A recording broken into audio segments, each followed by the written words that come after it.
and welcome back to the United Stand. It is the Monday night show. We have got the panel and we have got so many things to discuss around Manchester United. You can see the thumbnail.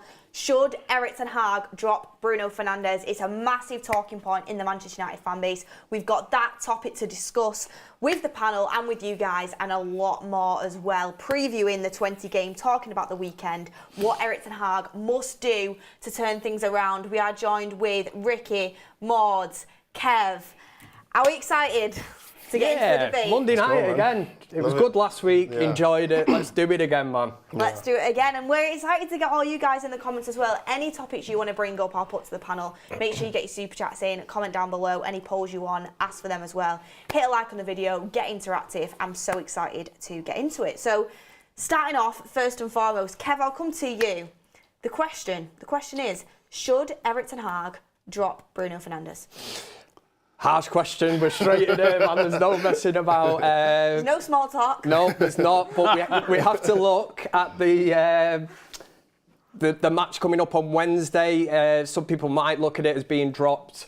Some might say rest. But if you're asking me, I think it's a perfect game. If you want to say dropped, change something different, then yeah, I'm all for it. Mods, do you think Bruno Fernandes needs a bit of time on the sidelines to kind of regain his form, maybe regain some sort of, momentum? I know Ricky will say he's always been like that. We'll get on to Ricky in a second. But do you think he needs time on the bench? Would you like to see a different player in there in his place? If we're going specifically for this Europa League game on Wednesday, then I think, yeah. Purely just based on the fact that I don't think we need him anyway. I don't think if he doesn't play, it's like, oh my gosh, like Bruno Fernandes isn't here. We're not going to have anyone to create any chances, or we're not going to have anyone to score goals. That's not going to be the case. We're playing FC Twente. I don't know a lot about the team, but I'm sure United should be able to get a result without Bruno Fernandes. So it's not a risk to drop Bruno in that game. However, if we were talking about the game on Sunday with Tottenham, I wouldn't drop him for that game. No. And why would you not drop him for the Spurs game? Why do you think he's so important in that game? I don't think Bruno Fernandes is the kind of player that gains more confidence or his ability improves when he has to sit out. I think he's the kind of player that will play through bad form and it will make him better. I don't think he's the kind to... There's certain players where they have to sit out and kind of watch the game from afar and kind of regain that fight and that energy to want to play again and to get back into the team. I see Bruno as a fiery competitor. He wants to play every single minute, and even when he's playing bad, he kind of wants to play through that bad form to regain his confidence. So, no, I don't think a big game like that on Sunday against Tottenham, we have to win that game. We have to win every game anyway, but that's going to be a difficult game, and the big players like playing in the big game. So if he was to be dropped, I think it would do more damage than it will do good. It does create chances. I know Ricky will be next in here, but again, if you're looking even further forward to Spurs, he does create chances, Ricky. It would be a huge decision feel like I've for just Erik Ten Hag. Poked a bear with a stick. It would be a huge decision for Erik Ten Hag to drop Bruno Fernandes for Spurs. I think for Twente, people could understand it. Maybe that might be a trial run of in the future. We might think about playing a different way and maybe. I don't see a future where Bruno Fernandes is left out of starting 11s, to be honest with you, but he might trial it against Twente. A lot of people saying you can. FC Twente are fourth in the Eredivisie. You don't want to take them too lightly here. So a lot of people saying, drop him there and see how it goes. But is he really going to drop him in the league? That is the question. It'd be massive to drop him against Spurs. I don't think it would happen. And like Maud says, I do think it could do more harm than good. You have to remember he is the captain of Manchester United as well. Not to say he's not been at fault at the start of this season because his form has been very poor. Shouldn't make him undroppable though. No, just because you're the captain. We 100%. Have been here before, yeah. 100%. I don't look. There's a big difference between someone getting dropped and someone getting rotated. I see dropped as you've done something bad, or bad's even a harsh word, but you've not been on form. And because of that, I'm taking you out the team because somebody's better than you. That's what I see being dropped as. Being rotated is we've got different players with different abilities and we've got a different style of play that can suit different opposition. So I'm going to rotate my team because I think this player can affect the game in a different way to you. If Bruno wasn't to play, that's straight up him being dropped. It's not about rotation because there's no way. I say there's no way, but I don't think Ten Hag's looking at it thinking, you know what, I feel like we could play a bit better football here without Bruno. He's one of his main players in the team. So Bruno's not going to see it as, oh, it's just rotation. I'm just part of the team. He's going to see it as, well, I've been taken out of the team because of my poor start of the season, which I think is harsh on him. And it would be that, because we know Bruno Fernandes has played every single minute, he plays every single game, even under Erik Ten Hag. So if he did get rotated, it would be him being dropped. And Ricky, I know you're dying to come in, so would it be for tactical reasons, him being dropped, and do you think Ten Hag needs to do it to see better football? Definitely needs to do it. Would definitely play better, but I agree with you that he probably won't. Interesting listening to Mordzs there, and he started to say, you know, it's just being rotated. It's, you know, you might be playing against a certain team. I think you said we might want to use different tactics.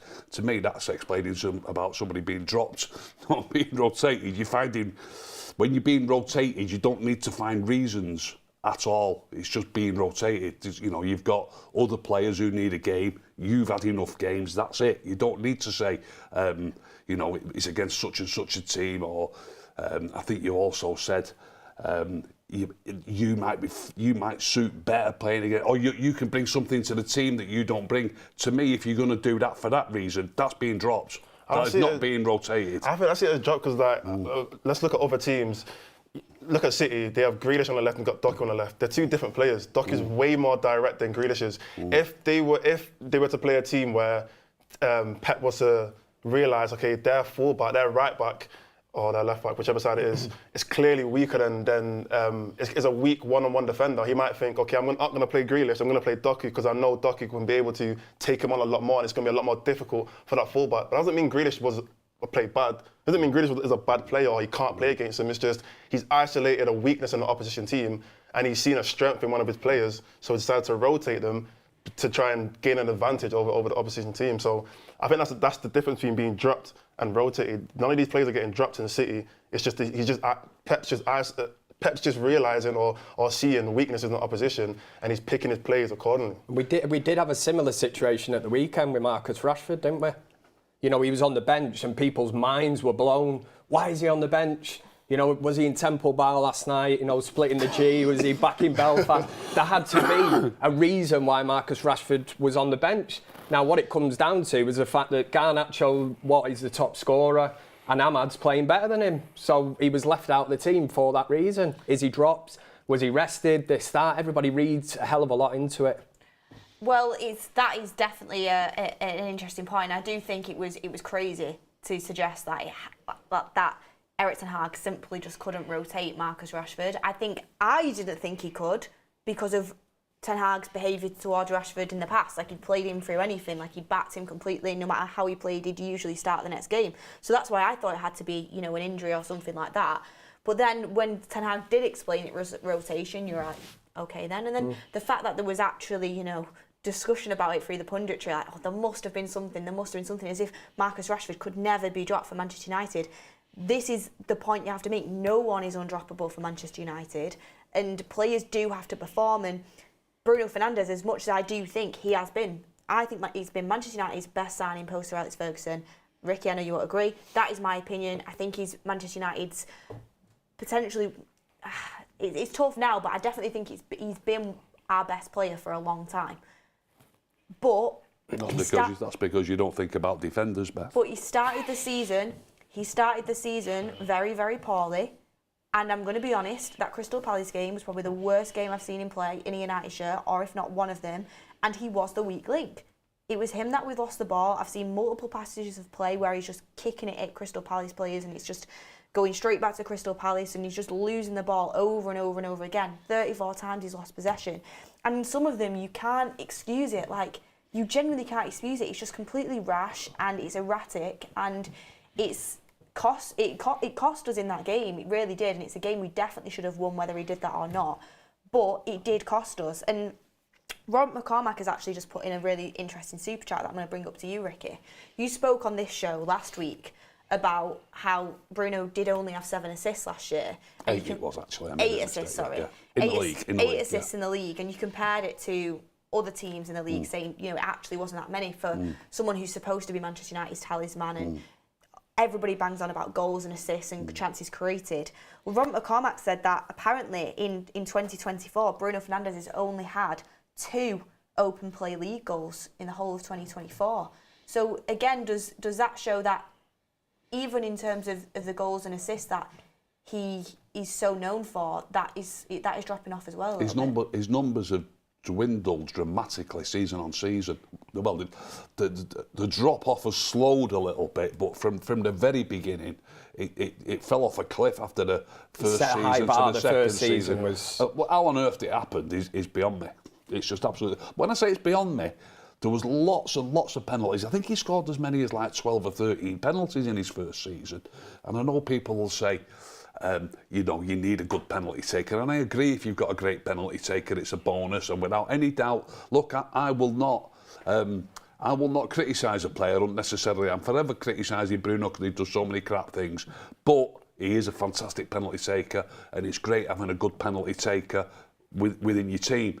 But it's not a good enough reason to have somebody in your team if he's letting you down so badly as well. Hopefully you've got another player who could at least score nearly as many of the penalties, you know what I mean? Are you saying that's his only attribute? I'm not saying it's his only attribute, but he did get a hell of a lot of penalties in the first 2 seasons. Martial was playing at the time, he was winning loads of penalties. Just on Bruno, when I touched on Rashford before, the point I was trying to make is that them two seem to be untouchable, as you've just said, or undroppable. So the fact that he's, dropped or for rotational reasons, he's dropped Rashford at the weekend, whatever, the next one, it does seem to be, will he be big enough to drop Bruno?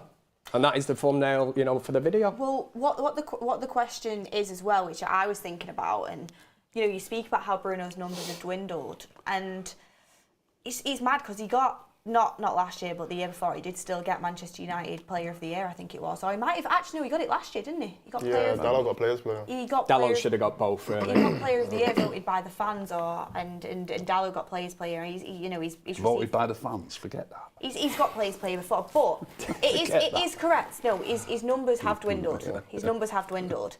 And what I was thinking, why have his numbers dwindled? Is it because Bruno Fernandes thrived in that counter-attacking side that was set up basically purely to counter-attack? And now the big question is can Bruno Fernandes, can Marcus Rashford, can they work in a possession-based side? Because what we saw against Crystal Palace, which everybody was saying was the best football we've seen under Ten Hag for a long time, and it looks like the way he wants to play, have the defenders high up, pin the opposition in, them short passes, passing it around the box, creating them openings, creating them chances. That is what we do. We were a possession-based side, especially in that first half against Crystal Palace. Rashford wasn't playing, and the weak link was Bruno. He was losing the ball quite a lot. Now, I think if Bruno does calm down his game, I think he can play in that fashion. But I feel like he thinks his game is creating these chances, taking them risks, and you do need a bit of an element of that to be an attacking player. But can he work in a possession-based side? Loads of the balls that he gives away, it's nothing to do with trying to create a chance. I know people always use that excuse, he's so creative. He's knocking balls across the field, he's knocking short passes, they're getting cut out. He is reckless, he is very reckless. He's reckless with his passing. He does give a lot of balls away because he's trying to knock long through balls and all that, agreed, but it's not as many as people seem to think. He just gives it away a lot, for me, because he's not that good. For me, I think he sometimes just doesn't want to do the simple pass. No. And that happened a lot against Crystal Palace, and that was what was so frustrating. Like sometimes just pass it sideways. And I do think the manager should be having a word with Bruno a little bit to say, look, this is the way I want you to play now. I do like the fact, that you do take risks, and, I want you to stay as the player that you are in some aspects, but also we need to rein it in a little bit now because you've lost possession 34 times. And if I was Ten Hag, I'd be sitting down Bruno, watching back that Palace game and showing him and saying, this is what should have been the past, this is happening far too often. But question to the panel is, do you think Bruno Fernandes' numbers have dwindled because Erik Ten Hag is trying to transition us from a counter-attacking team into a possession-based team? That's a great question. I think it was clearly evident against Crystal Palace. And all us sat here, didn't we? And we were loved the football that we were playing. The question is, can Bruno Fernandes tone that down? You know, you just mentioned he lost the ball how many times? If you want to play possession-based football, you can't have a player that's a weak link like that. So again, it's a massive call for Ten Hag. And I think as well, I think Kev's 100% right. And I think with Ten Hag as well, not to try and put the blame on him, but I think one thing that harms Bruno a little bit, which is a bit of a... It kind of doesn't make sense because it harms him by the fact that Ten Hag doesn't want to sub him off when he needs to be subbed off. I think if Bruno was to get subbed off a lot earlier, he would have made way less mistakes because he wouldn't have been on the pitch. And we would have been able to play a bit better football in that second half if Bruno just wasn't on the pitch. But because Ten Hag has this mentality of, I need to play Bruno 90 minutes just in case Bruno scores a goal in the 90th minute, I need to play him. It's a detriment more to Bruno because if he's having a terrible game, it's not exactly the most likely that he's just going to switch it on for no reason. So if Ten Hag was a bit more like bold, a bit more confident in himself and said, you know what, I'm going to take off Bruno in maybe even half-time or the 60th minute when he's clearly having the worst game of every player, then he would have completely changed the game. We could have went and won that game and the conversation wouldn't be about how bad Bruno is. But because he played him so long and we've drawn the game, now the conversation is, okay, who can we blame today? See, I saw a lot of people say, well, he took him off against Brighton and then Brighton ended up winning the game and everybody was, oh, you shouldn't have taken off Bruno Fernandes, whereas, you know, he doesn't take him off against Crystal Palace and everyone's moaning saying you should have took him off like he can't win. And I have something to say back to that. There were two completely different games. Against Brighton, they were playing a high line. We were in for that ball over the top and counter-attack was on big time. Against Crystal Palace, we were doing really well in their third, pinning them back and creating multiple chances through. It was a completely different style of football, which is why I think against Brighton, I couldn't understand the substitution. And against Crystal Palace, I thought the substitution kind of had to happen because I thought he was a weaker link in the setup that we were trying to play. So I don't think that argument washes, and I think Ten Hag, as you know, a coach that is at Manchester United, will obviously see the different, hopefully see the different patterns of play within them games. But Ricky, I mean, for me, there's two different Bruno Fernandeses. There's the one that has been poor since the start of this season and was ultra poor in that Crystal Palace game. But there's also the Bruno Fernandes that, you know, writes a letter to the Manchester United fans as a captain, you know, saying it's been a really poor season, but asking for the support against Manchester City in an FA Cup final, basically promising to deliver to them, and then goes in that FA Cup final and plays an unbelievable game and is a big reason as to why we win that cup.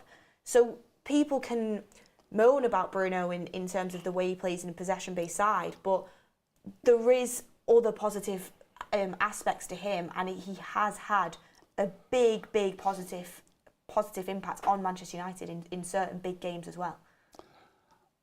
On the cup final, he had a fantastic game, absolutely fantastic.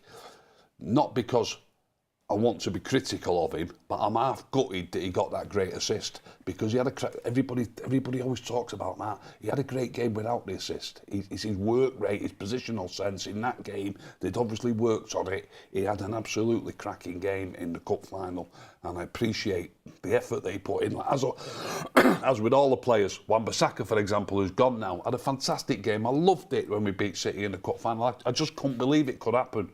And Rashford on the wing, he stayed back, he blocked Kyle Walker. So the cup final for me was a one-off, and they can't really replicate that week in, week out. Getting back to the numbers dropping off, because it's dead easy to click on. He got 8 goals in the first, because he joined us in halfway through the season, did a January window. He got 8 goals in half a season. He got 18 goals the next season. Since then, he's scored 10, 8, 10. None so far this season. He's averaging 9 goals a season since his first 2 seasons. You know, 10, 8 and 10. And obviously I can't just find it just like that. But there'll be 3 or 4 pens. I was going to say, some will be made up of penalties. You know, he's getting 6 open play goals a season or something. Look, it isn't shocking, but it isn't anything to write home about either. And that's not just been his job. That's not just been under Ten Hag. I mean, 2 seasons are under Ten Hag. He got 10 the season before that. With I think Solskjaer would have been the manager for half of that season, would he? And Yeah. You know, so it's been a good while since his numbers have been that great. I can't bring the assists up, but well, I actually remember the assists for the last 3 seasons. I can just look at this and remember it. It was 8 last season, 8 the season before, and 6 the season before that. And I thought this was a bit quirky, and you'll laugh because it's such narrow margins.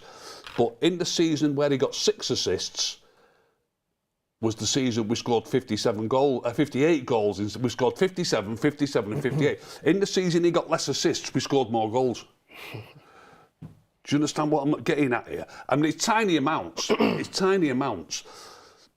We only scored 1 more goal and he only had 2 less assists. But even so, when he scored less assists, we scored more goals. Now, another thing about that, and this sort of, when I thought about it like this, it sort of blew my mind. Even though it's only 2 less assists, it's 25% less assists. It's a lot, 25%, which makes you realise how poor it is. You know what I mean? He lost 25% of his assists. There's only 2 assists anyway. There's no difference between 8 and 6, really, is there? You know what I mean? Yeah, but I, to be fair, you're completely not wrong with the numbers, but I like to look at the whole, not necessarily the whole team, but that whole attack and midfield as a whole, because when you look at Bruno's numbers by itself, it's easy to make a judgment. When you look at everybody else's numbers, it's like, okay, it's better context to put it in, because, like example, you look at the attacking players over those first few seasons with Oli. It was Martial, Rashford, Ronaldo. Ronaldo was there. Cavani was there, and whoever else was in the team.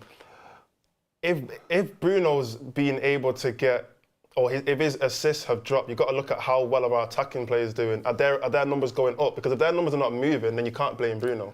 If everyone's numbers are staying the same and Bruno's numbers are dropped, then you can't say, well, we're looking at it to look football. Football, in a way, people could argue it's a science, but it's not an exact science, is it? You know, you're discussing numbers, and I know I've brought that up, but you can't expect everybody's numbers to be the same every season. Like I've just said, 6 assists one season and 8 assists the next. It's neither here nor there, and so much so that we've spoke about this as well. You do get some assists where you just pass the ball to someone and he happens to go and score, and it's not really like Sancho's had 2 assists for Chelsea now. And in my book, if I was in charge of football, and I would say, look, assists have got to be like this. When you pass the ball to somebody, if me and you are teammates, Kev, and I pass it to you and you don't score, I feel as though I should be entitled to say to you, effing hell, Kev, get your head up, son. You know what I mean? Now then, you'll be the first to say that to me. We spoke about Bruno having six assists against Barnsley. I only counted 2 where the player who scored or shot. Not 6 assists. 6 chances created. He supposedly had 6 chances created against Barnsley. I've watched it back. I've only watched the last half hour. I've not watched it all. I just watched the last half hour to count that. So he got the 2 assists. But on none of the other 4 occasions could you have fairly said to the person who he passed the ball to, come on, you should be scoring that. Not it's one. A chance created. Do you know what I mean? Well, we've got a question in from Abby Ghosh saying, questions to the panel. Many see Bruno as United's talisman. Can a possession-based team be built around him as the key player moving forward? Shouldn't be. So, quick do question. you know, it's funny that kind of super chat comes in, because just before I was actually going to bring that up, and that was kind of a question that I was going to ask about him. He used to be the talisman. He was definitely, a lot of people look back to that first season and think, if we didn't have him, you take them numbers away, where would we have finished? But like you say, since then, the numbers have dropped off for whatever reason. We've been through transitional period, but I would not say that he's the talisman of this team anymore. But there is none then. I'm not saying that he is it. I think he is still, and that's because I do think when Manchester United, if you're relying on a player to give you output, I do think Bruno Fernandes does that in some sort of way. I'm not saying it has to be a goal, I don't think it has to be an assist. For an example, that cross into Delay against Southampton, that's just something that he's capable of in a way that... Ricky, just let me finish. Anybody can make that cross, Beth. Okay, absolutely, but it does always seem to be him that's involved in match-winning moments for us. But No, it doesn't. He's got 8 assists. How can it be him that's always involved? Ricky, You're saying it seems as though it's When always I'm him. watching We've the already game, been that's how through it this. feels. It isn't. You just mentioned the one in the FA Cup final. Yeah. Not any player is not capable of making that pass into Maynard. No, I agree. That cushion I agree. spin. That was a He's already looked. fantastic. So in that sense, he does see things that other players don't see. But It's always. It's not, But it's not always It's very occasionally. It's more than other players. I said it feels like, and this is why I've been so frustrated with him from the start of the season, because against Fulham, he should have had 2 goals. Against Crystal Palace, he should have scored when he hits it with the outside of his boot. I'm thinking, what are you thinking? Just smash it into the back of the net. He should have scored that chance. He's missing a lot of these chances that he is getting because he's in them positions. He's in and around goal scoring positions, but he's not finishing. And when he's not doing that, the rest of his game has not been good enough for him to say, Bruno Fernandes has been contributing at the start of this season. He's not. He's been really, really poor. So poor that I genuinely would think, I do think he needs a game out the team. I do. Nothing wrong with that. Premier League game. Potentially. I wouldn't do it against Spurs, but potentially if it does carry on. Because Why wouldn't you do it against Spurs? That performance against Crystal Palace was not acceptable. And Why if that wouldn't you carries do on, it against Spurs? Explain yourself. Why wouldn't you do it against Spurs? Why I wouldn't drop Bruno Fernandes against Spurs is because I think it's a season-defining game, genuinely, that Manchester United have to win. And Bruno Fernandes is the captain of that team, a huge figure in that dressing room. And I do think he's a big game player. So I would put my faith in him to return for me in that game and to contribute positively to the team. I'd rather take that chance on him than remove him from the team and after the game be like, you know what, I should not have done that. I really should have played Bruno Fernandes. And it can upset the dressing room. It's your captain. I think it's too big of a game to drop him out for. I agree to an extent, but it depends what tactics. I know we're looking well ahead to Spurs, but if you're talking about playing possession-based football, and like I said before, you've got a player there that's given the ball, 37 times away against Crystal Palace. If you're looking at that and you think this is going to be a difficult game against Spurs, then you put somebody in there unless, I suppose the main question is Bruno Fernandes able to change and be that player for Ten Hag? I can't believe for 1 minute that Ten Hag kind of sends out Bruno Fernandes and sort of says, do what you want. There must be an instruction to keep the ball, make the right decisions in the key areas, which this season, that's where Bruno's fallen down big time. I know Ricky loves on Instagram, making out these, he should have passed here and there. And he's got a great point to an extent. It is, we've been on here and criticised Rashford, Anthony in the past for not making them right decisions in the final third. And that's where it's key. Top teams get that right and they absolutely punish you. This is interesting. A lot of people, someone's just said in the comments saying, who do we have better to play in his position? One thing I would say, on Sunday against Spurs, if the lineup came out and it was Ugarte, Mainu and Eriksen as the midfield 3, I wouldn't have an issue with it. Like, I do think we can cope without him, because I do think Eriksen has been doing the business for us in the midfield, and we'll get on to that topic. But just to finish up on the Bruno Fernandes topic, the fact of the matter is, Erik Ten Hag is trying to make us into a more possession-based team. If he succeeds as manager at Manchester United, that's the way he wants to play. Bruno Fernandes has just been given a new deal as the captain of this team. If everybody's here is saying they don't think that he can play in a possession-based side, that creates a big, big problem. It does, doesn't it? It's a huge headache. It really is. The best that you've seen United play under this Ten Hag management, has Bruno played in that game? Yeah, I remember. I think one of them... The cup final. Cup final. Also, I think the game against Spurs when Fred was playing, actually. I think Fred got man of the match. Some time ago. Fred's been gone 2 seasons. Yeah, it was... Come on, let's be fair. It was in his first season. Recently would be the cup final. Apart from that, first 45 minutes, Crystal Palace was pretty decent, weren't it? Genuinely, you're trying to find... We have played better at the start of the season, but that's where Bruno hasn't been... The whole point I was just trying to make is the fact that we played well without Bruno, 100%. I mean, even remember last season we played like a cup game, I think it was like Crystal Palace or something. We played very well against without Bruno, but at the same time, I've also seen us play very well with Bruno. So it's not like he's not capable of playing in a team that can play good football. I think he can play in a possession-based side. That's what I'm trying to say. So I don't think it's a case, like I said, it's like, oh, drop Bruno and just automatically he's going to become good. Because what happens when Eriksen has a few bad games? Are we going to say, oh, now bring him out and put Bruno back in? If Eriksen has a few bad games, he has a few bad games in a different manner. Like everybody talks about his legs being gone. You said to me the other week, and I thought about what you said the other week, and I thought, I wish I'd have answered a bit quicker, or thought a bit quicker on my feet. When you said Eriksen against City, he got ran past twice and City scored twice. You can't just pick one game and go, that's what happened to him. I could say Martinez got bullied against Brentford and he got subbed. Did he get subbed at half time? Shall we not play him anymore? Casemiro gave the ball away twice in one game the other week. Should we not play him anymore? We concede loads of goals where Bruno's still too far up the pitch. Should we not play him anymore? Do you understand what I mean? There's no point picking on one game and sort of saying, oh, he did bad in that, so you can't play him. So getting back to, I forgot what my point was now, was it about Eriksen? If Eriksen has like a few bad games, are we going to call him? If he has a few bad games, but he'll have bad games in a different manner. Very, very rarely will he give lots of sloppy passes away, if ever. You know what I mean? Like Paul Scholes never had a game. I'm not comparing Eriksen to Paul Scholes. Never have a bad game. Might have a bad game where he might get bullied by someone who's 6'2". Eriksen might have a bad game where he keeps getting ran past. He ain't going to have a bad game where he's going to keep giving the ball away left. And just in terms of possession, United, I couldn't actually believe it when I seen it today, but every team we played this season, we've had higher possession. And that even takes into consideration Liverpool. So it does tell you, after the fan forum the other night when Ricky was like, it's definitely a step in the right direction.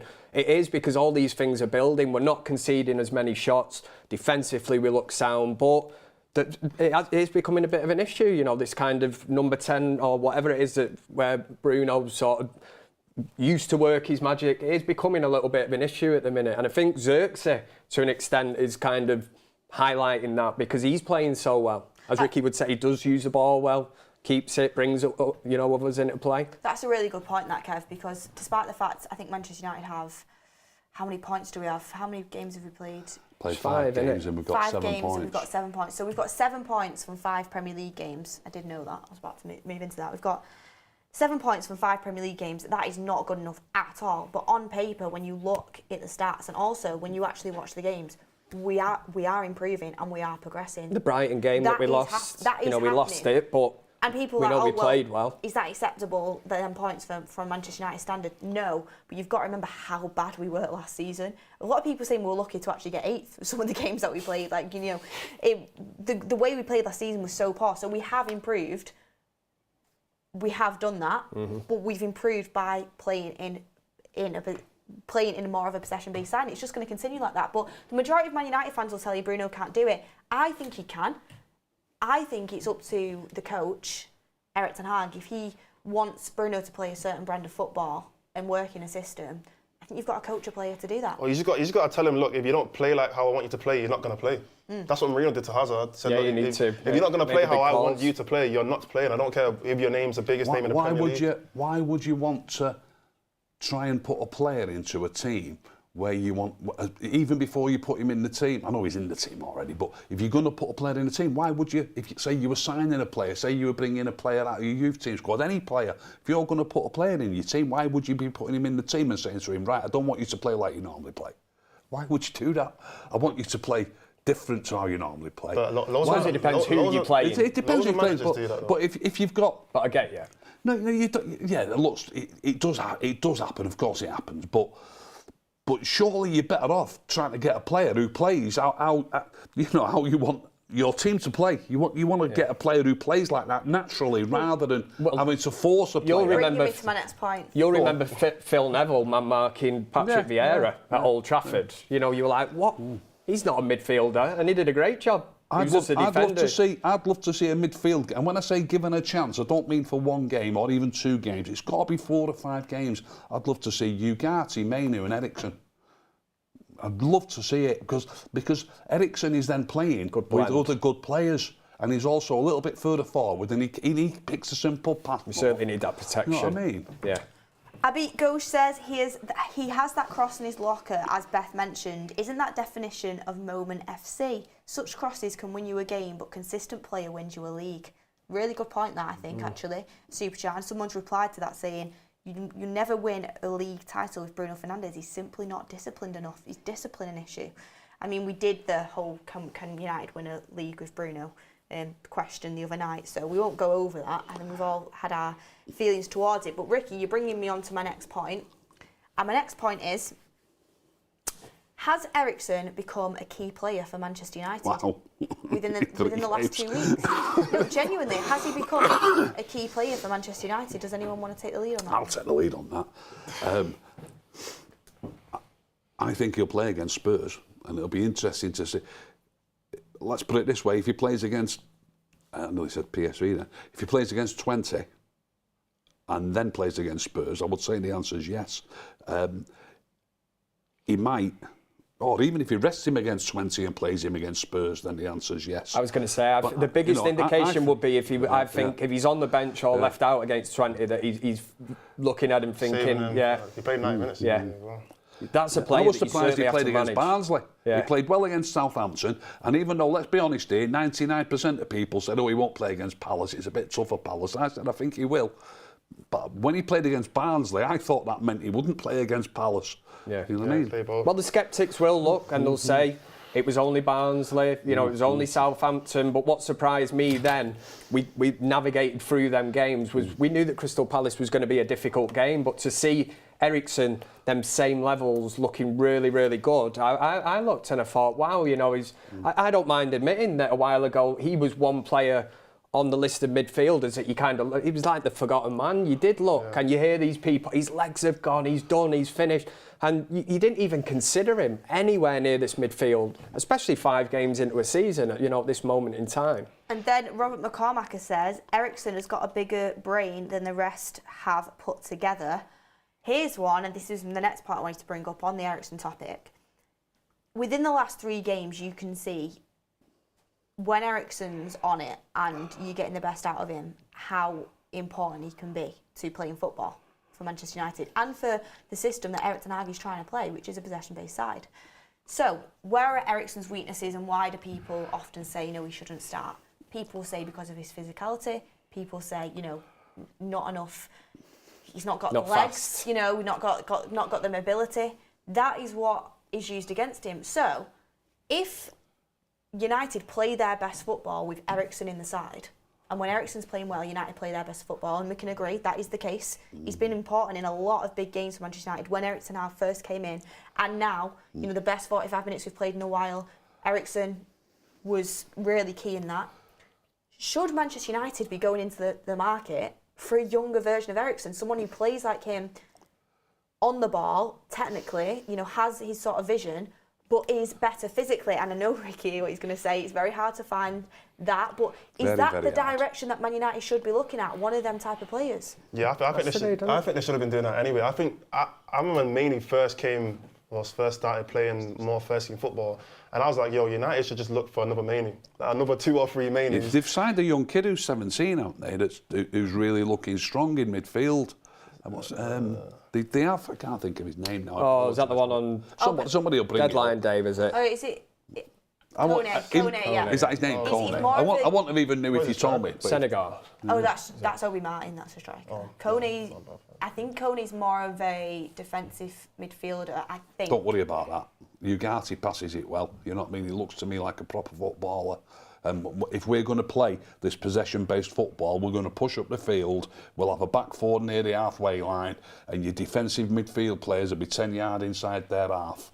And it's a great position to be in, to be able to pass balls to people who are in dangerous positions. And, Ugarte can do that. Casemiro at his best can do that. We want to talk about that, by the way, the amount of midfield players we've got that he's got to try and share these games out, you know what I mean? And it'll be dead interesting to see what he does on Wednesday. But I would have no problem with a player like Ugarte playing in midfield, and you've just said he's a defensive midfield player, this new kid. If he was next to Ugarte, they're both playing. If we're going to play the way we want to play, they'll both be playing most of the game 10 or 15 yards into the opponent's half. So what does it matter if you're defensive minded? Yeah, Eriksson almost set the kind of tone. The tone for the game, didn't he? Yeah. The last couple of games that you've watched, that's what surprised me more than anything. And the thing that we've been starved of, especially last season. So many times we went into games and United never dictated the pace of the game.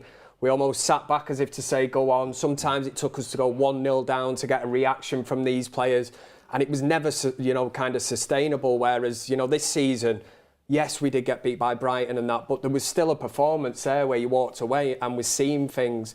That's all I've wanted to see. Any fan, I'm sure, has wanted to see a pattern of play, a style of play. And I thought it would have come in. I didn't think it would take over sort of 2 seasons. I thought you might have seen a bit more encouragement early on, but it is starting to kick in now, and that's a good thing. One thing I will go back on that is that I do think you need a creative midfielder in there. Like, just let me explain. I do think you need someone who's going to be able to see that key pass, see the openings. Like, Odegaard for Arsenal is very key in doing that.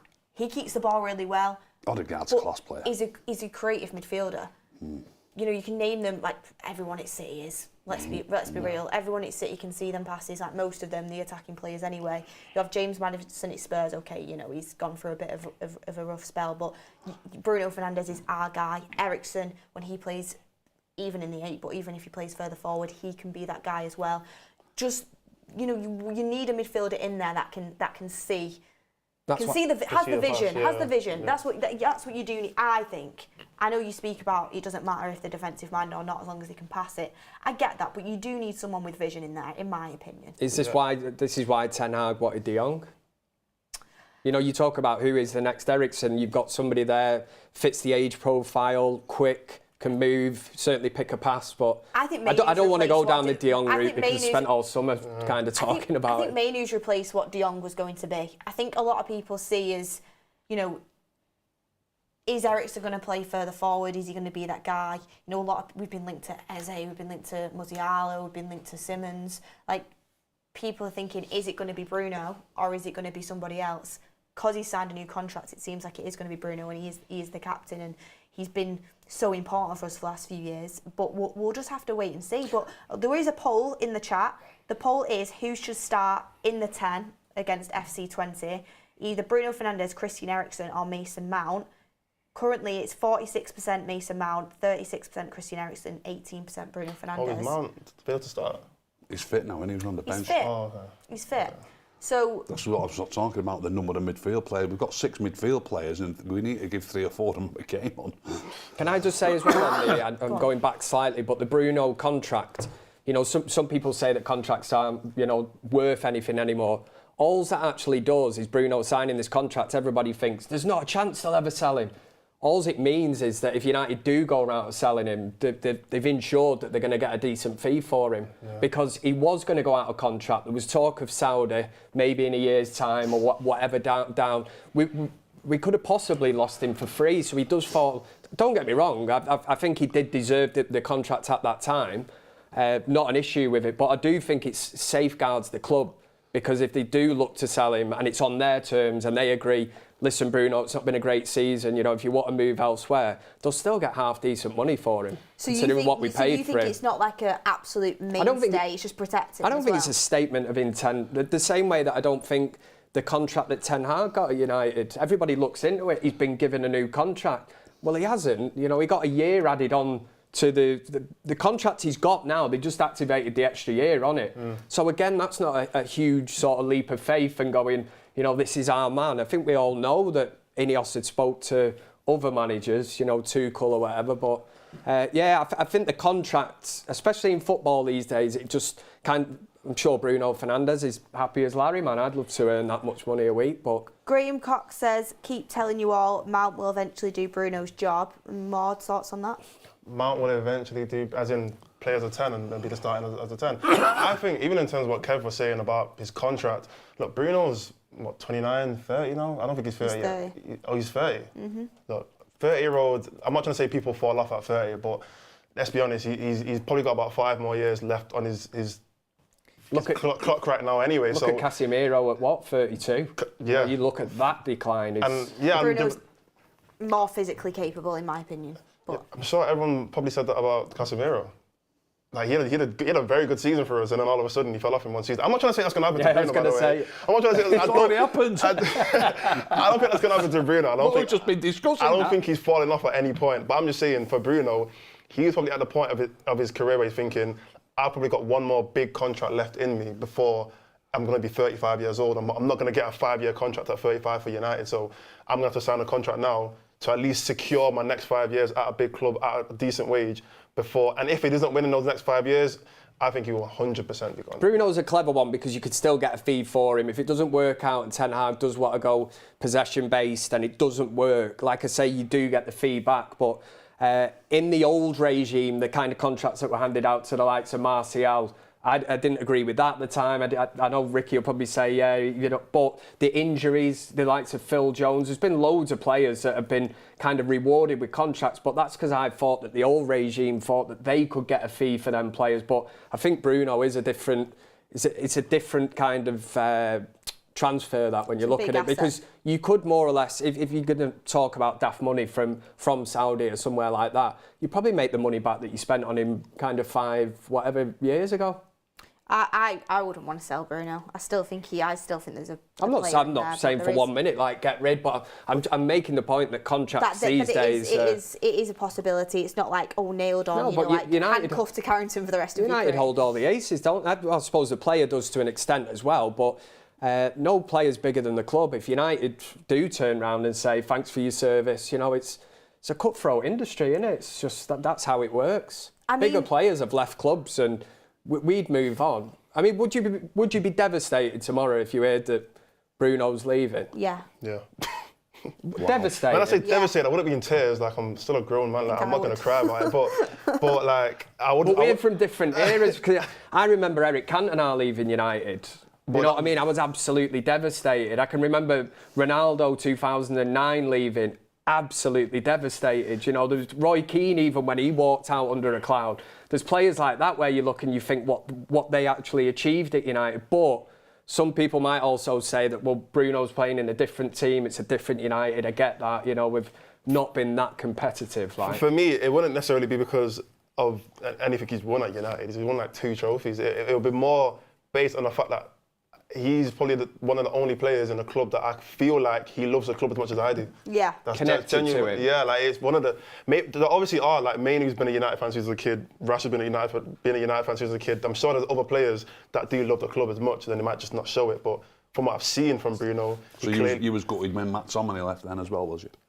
Yeah, a little bit. I'll be honest. I didn't care about him playing. You wanted him sold. No, I said on the build-up show, but I remember even saying this. Like, I'm more happy for McTominay than I am the fact that he's not playing for United. I'm happy that he gets a good move out of the club. Well, we're moving off topic here. The fact of the matter is, who's playing in midfield against Twente? Who do you want to see Mason Mount start? Do you want to see Eriksen start? Or do you want to see Bruno start in the 10?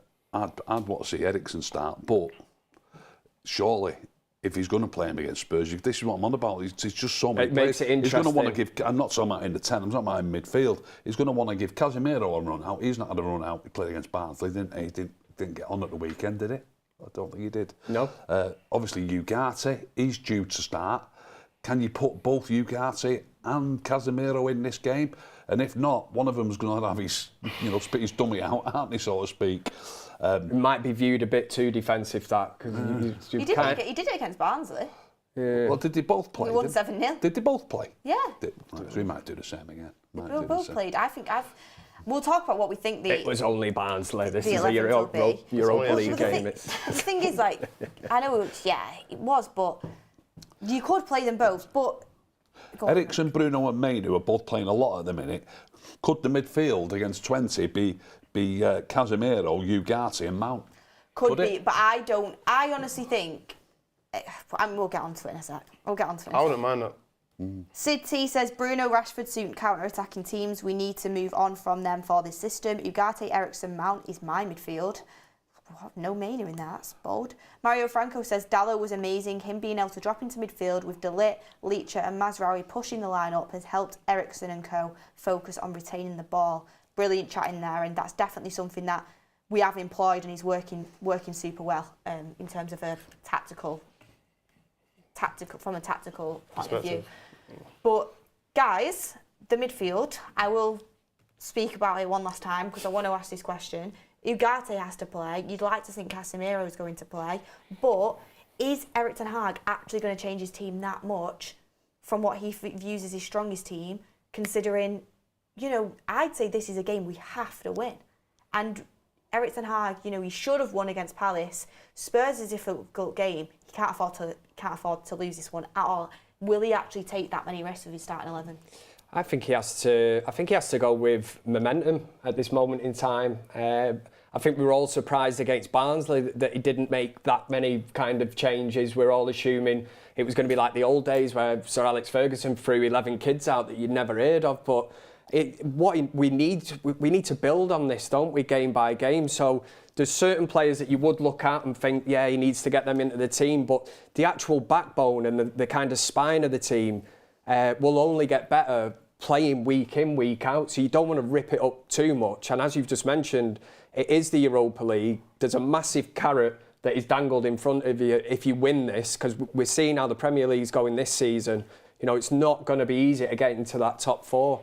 Mourinho did it at United, put all his eggs in that basket and went for the Europa League. It worked out brilliantly.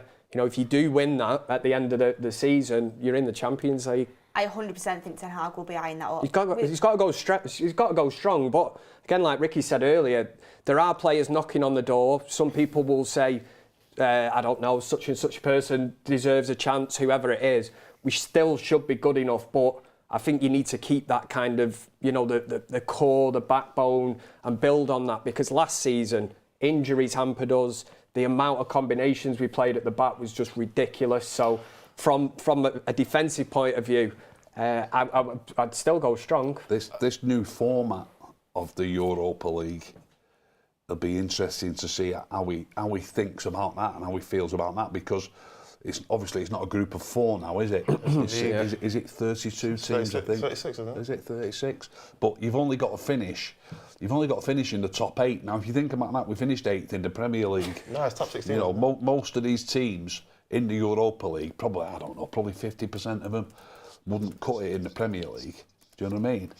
So we've only got to finish in the top 8. Then that's to qualify automatically. You've only got to finish in the top 16 to still be in it, because then you've got to play. Playoff round. Is it the top? No, it's the top 24, isn't it? The top 8 advance directly into the round of 16. And then it's with the the next teams 16. finishing between 9th and 24th qualifying for the knockout. So you've only got to finish in the top 24 to still be in it. So we ain't getting knocked out.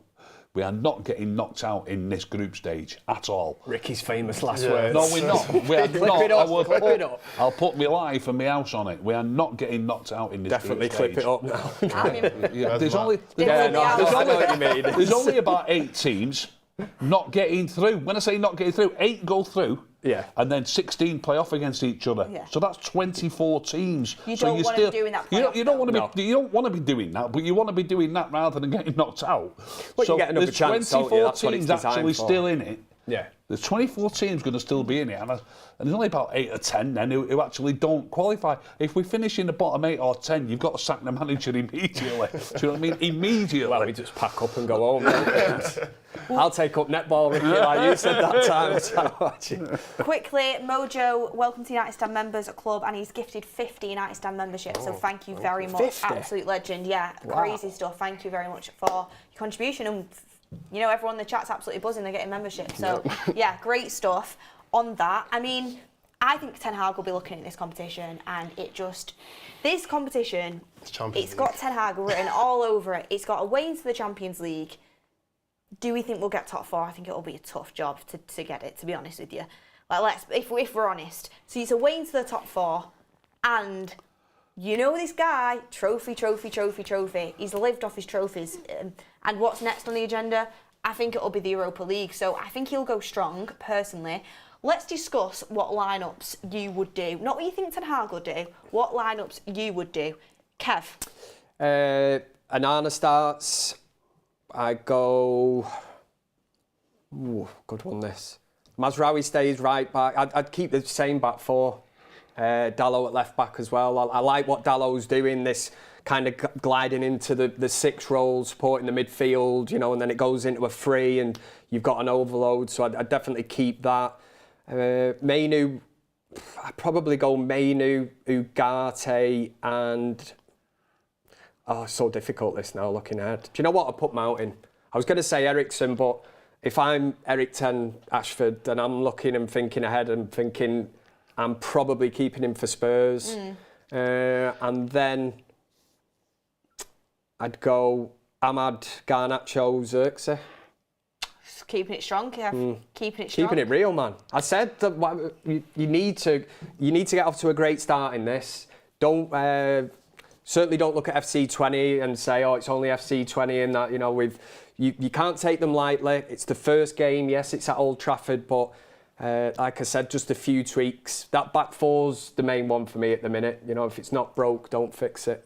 Erik Ten Ashford's got a ring to it. Got a ring to it. So you're staying strong, and also there's a lot to be said about keeping the consistency. And you know, especially when it's a new team with new players, you know, the more time you play together, the more them relationships form, and you can kind of gather that consistency. I mean, get in the comments down below what your team would be. There's loads knocking at the door there because you've just mentioned Casemiro. You know, there's loads. Anthony. You know, there'll be people saying, well, if he can't get a game, you know, like this midweek, then what's his future at United? But the wingers are just playing that well at the minute. You know, even Rashford struggled to get in the team at the weekend. That's testament to Ahmad and Garnacho. The levels have gone through the ceiling. They're playing really, really well. And I don't see any argument to take them out at the minute. Young lads, you know what I mean? They'll go out there and give it everything. What would you go for? Yeah, I mostly agree with your team. Putting that back four and a goalkeeper, keep that same. No need to really change that. And there isn't really any... Maybe you'd put like a Maguire in, maybe if you want to like rest one of the centre-backs. But Delit's got big game, Champions League experience. Yeah, but yeah, the back four more or less the same. And I don't think even if you did put in a Maguire or Evans, it'll make that big of a difference anyway. But yeah, I think the real conversation is obviously the midfield and the attack. Midfield, I'd probably go... I would drop... Well, how are we going to define drop? Yeah, Bruno will be on the bench. I'd still play Mainu. He's the best midfielder. I'd play Mount in a 10 and I'd play Ugarte next to him. Just to give Mount a few more minutes. My thing with Ten Hag is it's just solely dependent on how he manages a game.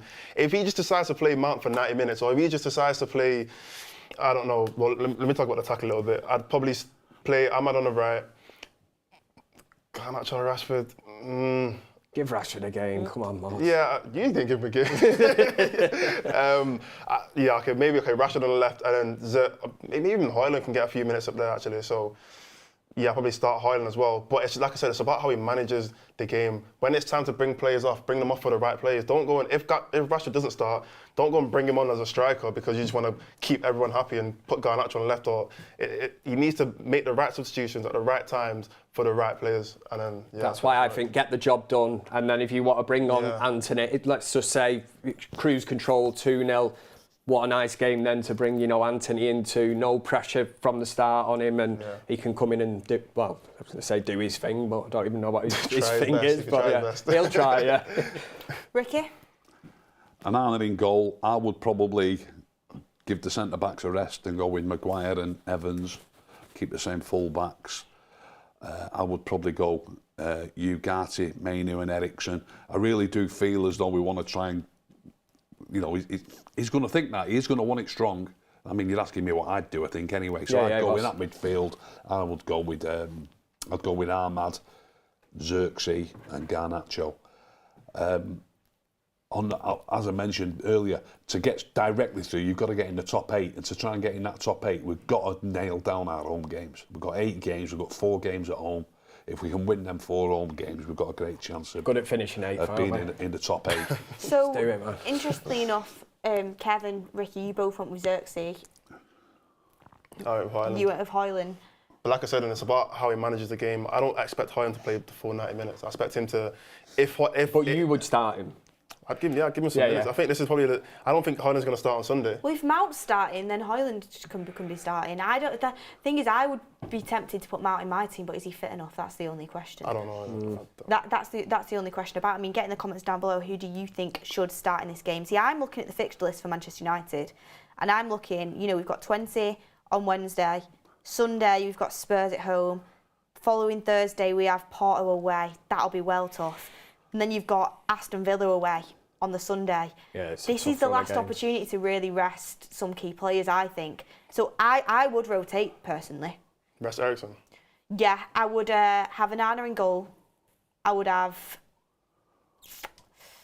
Probably, I'd keep my full-backs, Mazraoui and Dalot, because I think you have to. But I'd play Maguire and Evans. I think they'd be solid enough in this game. Midfield, if Mount's fit, I'd go Ugarte, Mainu and Mount, and I'd rest both Bruno and Eriksen. If Mount's not fit enough, you've got to play Bruno because you've got to rest Eriksen, I think, for the Spurs game. He's that important to us now, which is mad to say.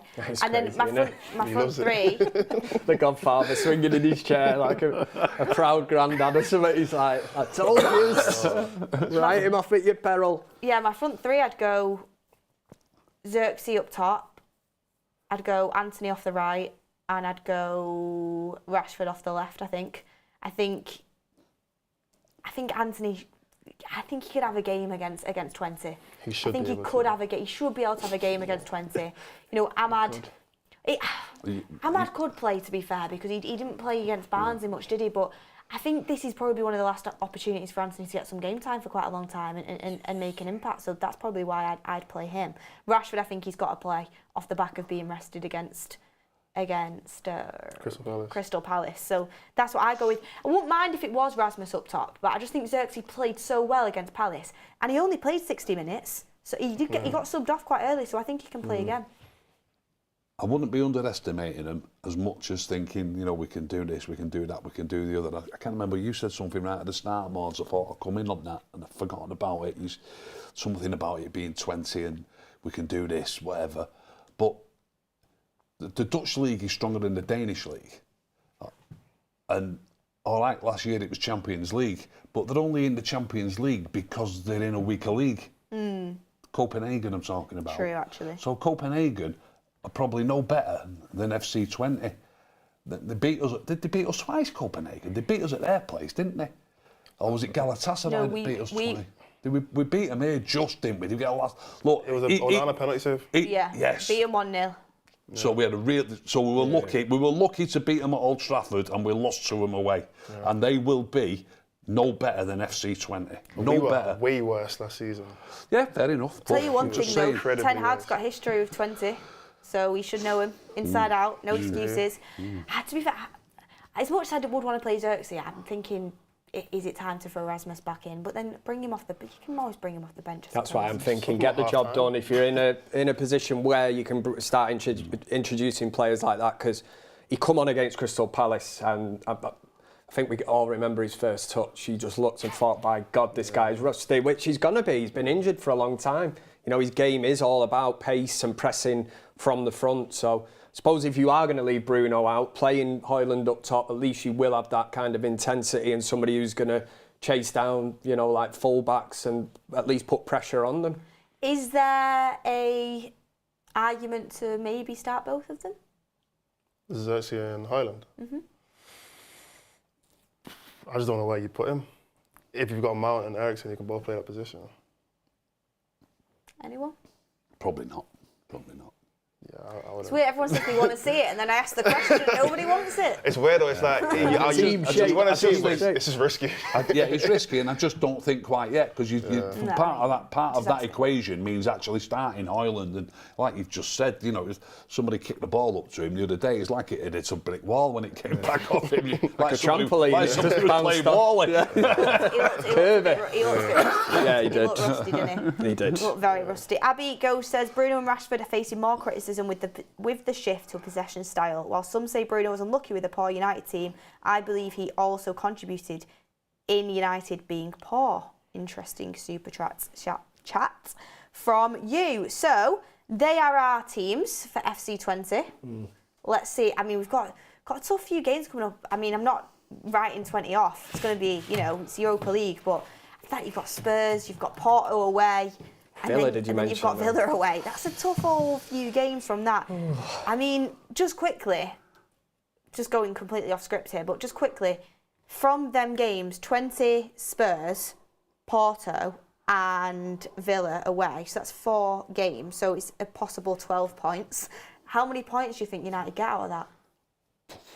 We tend to do well at Spurs, don't we? Well, we're at home. We're at home. Oh, sorry, yeah. We drew at home with them last year, didn't we? We did, I think. And did we beat Villa away? I think we did, didn't we? We did, yeah. We beat them at home. McTominay. How did we do that? We beat them at home. McTominay, wasn't it? A last-minute header. Spurs. Oh, I think it's Villa. Yeah, we beat Villa away, didn't we? I'm sure we beat Villa away. McTominay scored a last-minute header. It was one of them games. Was it not Highland? That was Villa, wasn't it? Villa at home was Highland. Oh, That was it. We were 2-0 down at half-time, weren't we? And won 3-2. Was that Boxing Day, was it? Or around Christmas? Yeah. So we beat Villa twice.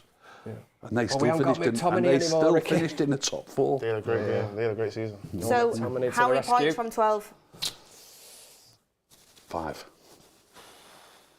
3, 6, 7. Yeah, I was going to say 7. No, I'm going to say 9. I'm going to say 9. Ooh, go on. 3 wins. 3 wins. I'm The only gonna say way you 9. can get 9 is Or 3 10. wins. Can we get 10? Oh, no, I think 3 wins and a draw. No, I want to change it because 3 wins and a draw. I'm going to go 10 as well because I think we'll draw against Porto. Could do. Villa might beat us though. I don't think Villa will beat us. It could be 8, it could be 10. Can I bring up a little thing I've written down? Bring up a little thing I've written down about the league table. Go on. The league table. Is this a bit worrying? Obviously, the way we're playing, we are playing better. We don't just think we're playing better, we are playing better. But when you look at the league table, it's amazing how after 5 games, how much shape it's taking. The top 4 at the minute are City, Liverpool, Arsenal and Villa, and that was the top 4 at the end of the season. Last season. And if you look at the bottom, you've got, in the bottom 4, you've got Southampton and Ipswich, who've just got promoted. You've got Everton, who seem to be in the bottom 3 all season, every season, until the last few games. And Wolves, there's only Wolves, a little bit of a shock, but they struggled, they were only just outside the bottom 3 all last season. So are we 10th or 11th, aren't we? But it really looks like it's taken shape. Do you understand what I mean? No, it's really taken shape, and I think it's going to be a bit of a struggle to climb much higher. And the next 2 games, I'd love us to win one of them. 2 of them would be a dream. But these next 2 games, if we happen to draw them both or draw one and lose one, we've got hell of a lot of work to do, just getting back to 8th. If you're a glass half full kind of person, we're only 6 points off City. Yeah.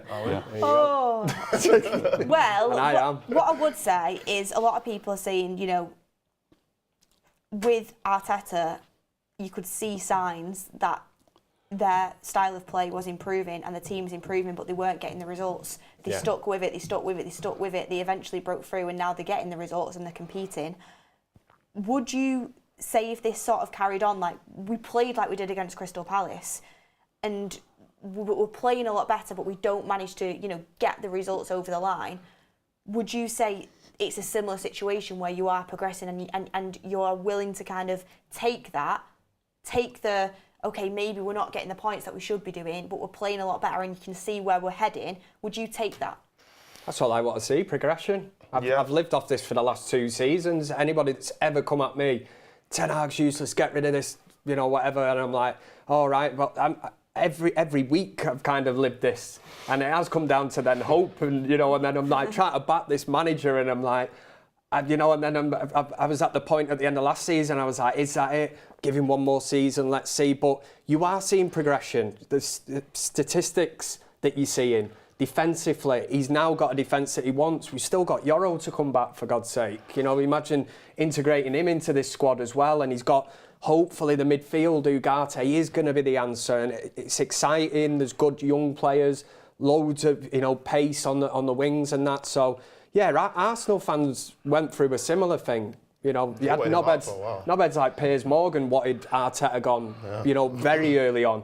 Yeah. He was sort of beating that drum and saying get rid, and now he thinks he's... Ten Hag out drum, isn't he? Yeah, and he thinks Arteta's the best thing since sliced bread now, doesn't it? But that's what you get if you stick with something. You know, there's people that go far too early on these things, the so-called outers or whatever, you know, get rid of this manager and this and that. Fair enough, it's all about opinions or whatever, but what is wrong with having a little bit of faith in something? But we're only just starting to see it now at the start of this season, really. And it's taken a while. The thing with Arteta as well is that people forget he completely changed that team. Like, that was his... He got rid of so many players. Declan Rice when he came last season, and he's such an instrumental part to the way they play right now. Look at Timber. He's only really come into the team this season. They've got a backbone. He's been injured. He's been injured for a while. Ben White was playing centre back for a long time, and now they've got Gabriel and Saliba, who are the two of the best centre backs in the league, if not the world. So it's going to take a minute and some time for some players that we possibly like to slowly get weeded out of the team, and for other players to come in. Even if we do see signs, it's about which players are in the team to be able to, you know, complete Ten Hag's mission, I guess. Well, you think of the 2 years that they've just had under Arteta now, you just said they've been building towards this, and a lot of Arsenal fans will look and think that this is the kind of route that we're taking, which is fair enough. But you ask any of them, would they exchange where they are now for the 2 trophies that Erik Ten Hag's won, a Carabao Cup and an FA Cup? They all say no. Whose position would you rather be in? Arsenal's at this point now, who just went toe-to-toe with Man City yesterday, well held their own, battled, you know, all right, 98th minute equaliser or whatever, but there's progression there, and they are going to be competing with City this season again for the 2nd season in a row. Or do you want to... Third, really. Well, I mean, they did crumble that first. Yeah, but I think they lost it by 4 points and then 2 points. Didn't they? Yeah, there were a couple of tables from here's an interesting for you one as well. Arteta joined Arsenal in December 2019. It's been a long time. It's been a long time he's been there. Process, as they Did they say. win the FA Cup first time? They did, They yeah. did, And But he's only managed for like 3 games of it, so I don't really count that. He doesn't really. He counts, but it's like, he can't really. 3 But games, lucky man.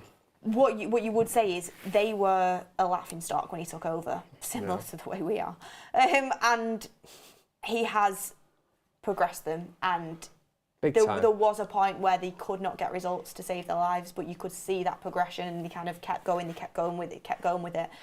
But what you would say with Arteta is he's not got I don't think, if I'm not wrong, he's not got a single player that he started off with in that team. Was Saka there at the time? I think he might be the only one. Playing left back at the time. Every single other player he's brought in. So the way I look at it with Erik Ten Hag is people say, well, Arteta continuously improved in the league table. What was it? 8th, 5th, second. Yeah.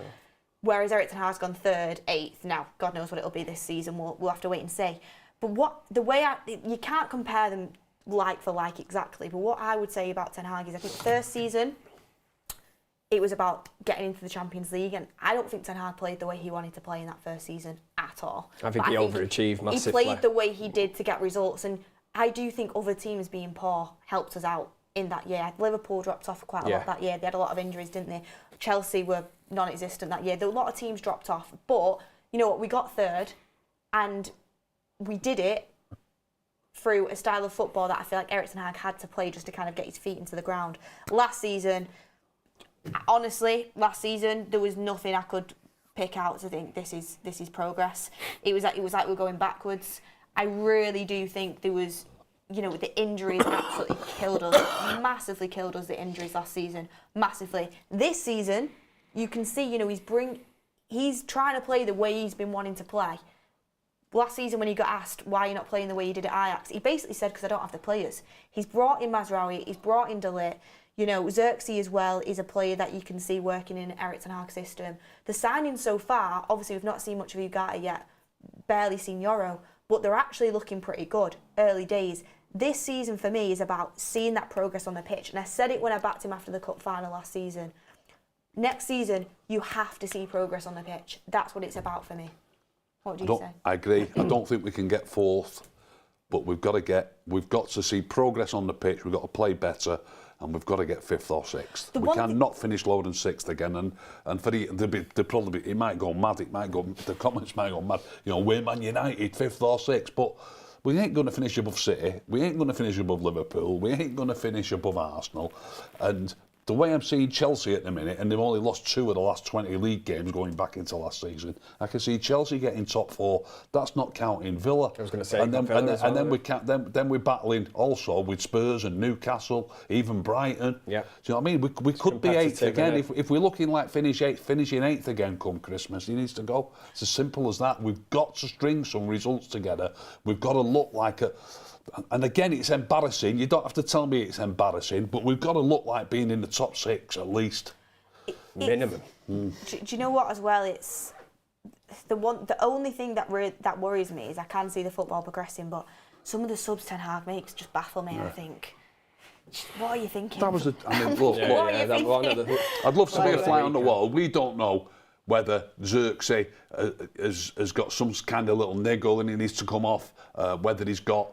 but he's just tired and maybe, you know, we want you fresh for the game on Wednesday. Any of those things. But if it was purely a football decision to bring him off, the man's an idiot. He was the best player on the field. Yeah, it's a childish If it was substitution, purely a footballing decision, I think I've not spoke to a fan who doesn't realise that it was a stupid decision. I don't know if they all said it there and then. I know we did. You know what I mean? It was a stupid decision. I'm an idiot. I'm an idiot, and even I could see that. And I'm putting myself down here. Erik Ten Hag, give yourself a bit of credit. But I remember everyone was saying it was madness that he took Mount off against Brighton. But it turned out he had a bit of an injury. So, because these decisions, like that Mount one was, I was like, what? That Xerxes one, what? Like, it is like there is very many questionable subs where I'm like, I don't understand what you're doing and how you can think that way. But is there reasons for it? We'll have to wait and see how the season pans out. You can't say this early. But we can say that there is progression so far, and let's hope that continues. Definitely. But you have to start getting results. You really do have to start getting results, because what is it? 7 points from 5 Premier League games is not good enough for Manchester United at the start of the season, whether we're progressing or not. But last but not least, I wanted to ask the question to the panel. Also, how mad is it that everyone laughed at Gary Neville when he put Chelsea in his top 4 and now they're looking pretty decent? He gets it right quite a few times. I wanted to ask everyone quickly, who do you think has been Man United's best player so far this season? Ooh.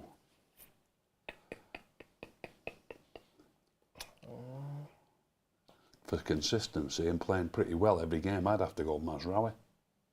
I'd say between Dalot and Diallo.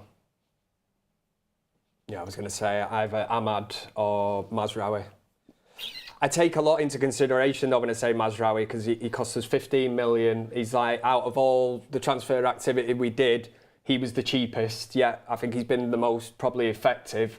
Totally took me by surprise. I was thinking, what is he just a backup for Dalot? Is he coming in? And like I said, I think it might have been last Monday or after the fan forum, it really is interesting now. You've got Mazraoui, who's not pushed Dalot onto the left. He's obviously there because of Luke Shaw, because of Malacia. There's injury worries on that side. But I still think that if one of them comes back in, on the other side, I think Dalot and Mazraoui, it's certainly not as simple. It's not as simple as Dalot just saying, "Nice one, mate. Thanks for keeping this side of the pitch warm. You know, you're on the bench." It's not that simple. I'd not put Mazraoui on the bench for Luke Shaw. No way, not at all. I think I'd rather, even if let's say Luke Shaw is an 8 out of 10 and Mazraoui is a 7 out of 10. I'd rather a 100% fit every game, 7 out of 10, than a 75% fit. He's a bit scared if he's going to get injured again. Luke Shaw is playing at 8 out of 10 because you don't even know if he's going to give 100% every single game because he might be scared that he could get injured again. He's been injured. Look at the injuries that he's had. He's had like career-ending injuries and somehow come back. There's no way Luke Shaw's coming into this team now and he's playing 100% every single game. He's going to be scared that he's going to get injured again. I'd rather 100% fit Mazraoui every game. Interesting stuff. So you've gone with... I'll go with Ahmad. Go with Ahmad. Yeah, what was he last month? He was player of the month. Player of the month, funny. I think he's gone from strength to strength. Erik Ten Hag said at the start of this season, I think it was the Rangers game we did, wasn't it? Just after that, when he scored that goal pre-season, that this is his season. I think it wasn't right really. He was left out against Liverpool, wasn't it? I think I'd like to think we're past this kind of thing now, where players are just getting in on sort of reputation, and now Ten Hag's looking you know, at the performances on the field, which is what it should be judged on. It's him. You know, if results go wrong, it's him that's going to lose his job. These players will remain at the club or whatever. So he needs to really start doing things that he wants to do. Don't be scared of dropping players that are so-called undroppable, untouchable, because you shouldn't have that in a football team. I think for me, it'd be between Mazraoui or Dalot. If it wasn't for the Southampton game, if it wasn't for the Southampton game, I probably would have gone with Dalot. I think he's really important coming into the midfield, but he gave away that penalty and he was sloppy in that first half, weren't he? I'll go with Mazraoui. I think Mazraoui for the consistency-wise. But I think both fullbacks have probably been the shining light so far this season. But hopefully Ahmad as well has been good. But Eriksen's come good and stuff. But hopefully there's more to come, and we can be having this discussion in another few weeks, and we'll see how it's changed. Hopefully we'll have more, you know, players playing themselves into form, and we'll have to be, you know, fighting over who it's going to be. We'll have to see. Last but not least, we have a super chat in from John Joe Evans saying, was always player dependent. As soon as we play with most of his players, it's better. Arteta with all his players, etc. The right players matter to the system. I do agree with that. Like, getting your own players in is massive. What's a bit crazy though is Eriksen's in it. You know, he was here last year. Why has he decided that now? Well, the mystery that is Mr. Erik Ten Hag. The mystery that is Mr. Erik Ten Hag. Press conference tomorrow. I'll be there. Hopefully, maybe get to ask him a question. I'll have to think about that. Any you want asking, send me him over. But score prediction for 20 games, because this is the last time we'll see each other till then. Again, difficult without knowing the actual team, but if he does go, I think he will go strong again, a bit like Barnsley. So, well, I'm certainly not saying 7-0, but I'll go 2-0 United. It's away, right? You know, it's home. It's home. Home. Oh, yeah. I don't know. I would go, say 2-0. I'm not going to copy Kev because I'm trying to get over. You guys. He copied me last time, though. Me and Mordzs are top of the predictor league now, so we're like, it's getting competitive, isn't it? I'm going to go 3-1. 3-1 to United. 3-1 United. Rick? Just before they answer that, what Mordzs just said there, I'm losing the plot, me. I cannot get used to this new format. Because when he said, I knew it was at home, but when he said, is it home or away? And he said, it's home. And I thought to myself, do you know what? I fancy that 20 away. I think I'll go to that Wednesday. I was going to say it. We only play them once, don't we? Yeah, it's ridiculous. Ricky booked a flight to Holland. I was honestly thinking, fancy that 20 away. I said to Ryan the other day, I can't wait to go to Scotland for Rangers. I was only playing them at home. Yeah. It's weird, mad. isn't it? Yeah, it's weird. But to answer your question, I was thinking 2-0, but Kev's took 2-0, so I'll take something different to start with. You can have it as well, Ricky. No, that I have got a reasoning up my sleeve, and I hope this goes wrong for me. But I'll say 2-1, and the reason I'll say 2-1 is we've kept 3 clean sheets on the bounce. I can't imagine 4 clean sheets on the bounce. You think the run's coming to an I'll end? I'll go 2-1, but I hope it's 2-0. I hope it's a clean sheet as well. Nice one, guys. Darren Mullaney says, I would like to see Amas start or come off the bench more. You'd like to, but I highly doubt it's going to happen. I highly doubt it, considering he couldn't even get on the bench for Barnsley. It's a strange one, that. Strange one. Maybe we'll see him throughout the season, but we'll see. Anyway, guys, thank you very, very much for watching. Make sure you hit a like on the video if you haven't already for the Monday night panel show. Absolutely loved it. You can get into the proper debates, can't you? I like it, yeah. It's different, man. It's different. Into the topics. Even though it was only a couple of days we were all together, there's just something a little bit different about this. Can't quite put my finger on it, but no, I like it. When you post game, it's like very, very reactionary. emotion. I was going to say, I've had a couple of days to think about the result and then go, it wasn't that bad. And whereas sometimes you have to come straight on in after the match, and I'm like, no, shite. But yeah, it's different. I like it. I don't know how Matt does it. If that was me, straight after two player ratings, I'd be watching it back the next day every single week, saying, delete that off YouTube now. Miles out there. But anyway, that's probably why it gets clipped up all the time. Yeah. But anyway, guys, thank you very much for watching. Really appreciate it. All the super chats, Mojo for the memberships as well, Legend, and everybody getting involved in the polls in the chat. Thank you very much. Ricky, thank you. Thank you. Mordzs. Thank you. Thank you. On my own Wednesday, getting a reputation for being Jadon Sancho. Yeah. I wasn't going to get you in, but I had to. No, traffic was really bad. Yeah, it was. Oh, honest it was. Yeah. No, Rashford covering up for him. Kev, Thank you very much. Very much as always. But look, guys, thank you for watching. Enjoy your week. Hopefully, get that midweek win, and we'll see you on the next one.